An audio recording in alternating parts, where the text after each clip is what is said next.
Time to go back to the days of ancient role play. Time for another dungeon tale. And it's that time again. Clay over at Terminally Nerdy had his story about his most awful role playing experience. And I'll have to say, yeah, that was pretty bad. And I'm really glad that I don't really have anything that's worse. But I do have an interesting tale to tell. For my worst role playing experience, I had to debate between a couple choices.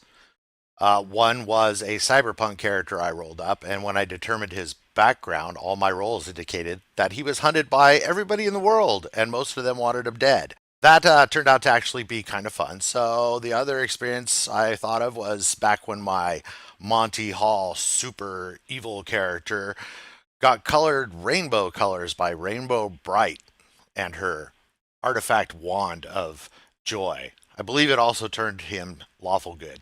That wasn't very fun. But I finally settled on my worst experience being what I want to call the trap. There was a time in my life where I moved to San Diego, California. And it took a little while before I met anybody else who played Dungeons and Dragons. Made a friend and I dungeon mastered while he played characters and I ran NPCs. But that was kind of boring and we wanted more people. And he knew somebody who ran his own game. Apparently, the guy only DMs. And I was very excited. Yay! I finally get to just play and we get more people in our group. So my buddy and I went to this fellow's house and it was a nice place and had a good play area to play in the basement. And we were introduced to his world, which was a homebrew campaign. And I had decided I wanted to play a wizard. Well, he immediately warned me that wizards get burned at the stake in his world, so that would probably be a bad idea. So I switched over to the idea of playing my cleric. He said that was okay as long as my cleric became a cleric of the god in his campaign, because there was only one god.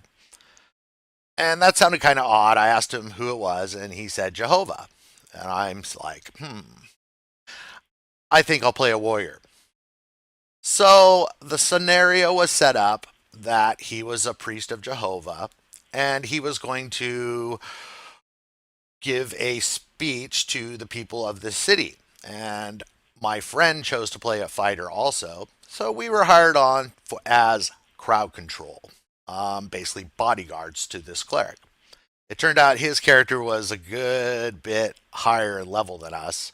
So we figured, he's an NPC and this is probably going to be the guy who's going to give us our missions. So we might as well do a good job at what he wants us to do. So the priest managed to gather a fairly large crowd in the shopping market area of town. And the dungeon master, he pulls out a series of papers he has prepared to read. So he begins reading him after we decide where we're going to take up positions to guard him and to watch the crowd. And what it turns out he's reading sounds a lot like Bible verses. Okay, they were actually kind of pertinent Bible verses to what might be going on in a Dungeons and Dragons world, but yeah, they were Bible verses. This went on for maybe 4 or 5 minutes when me and my friend started kind of thinking about messing around with people in the crowd. Um, he decided to direct his attention to me and asked me, my character actually, in game, his priest, stopped and asked me what my character thought about the things he had read. Pretty much his response was, You were reading something? I was busy protecting you. Yeah, that's what I was doing. Uh, he then switched it to asking me what I thought about what he had just read. And I just told him flat out, I didn't give too much thought about it. I was thinking about things concerning my character in the game. He ended up doing the same thing to my friend, who gave pretty much the same response. And at that top point, we were pretty much looking at each other, kind of like, this is kind of weird. He went on to read some more. He did provide us with somebody who was getting angry with what he was saying and started to troll him from the crowd. That was kind of fun. I got to go punch him and remove him from the crowd. About a couple minutes after that, we hear a voice from upstairs. It's his mom. He jumps up and he looks really worried and he runs upstairs. And he's up there for a good another 10 or 15 minutes. So we've probably been at this house maybe an hour by this time. Then he comes downstairs and he says, "Well, the game's done. You're going to all have to go." Okay.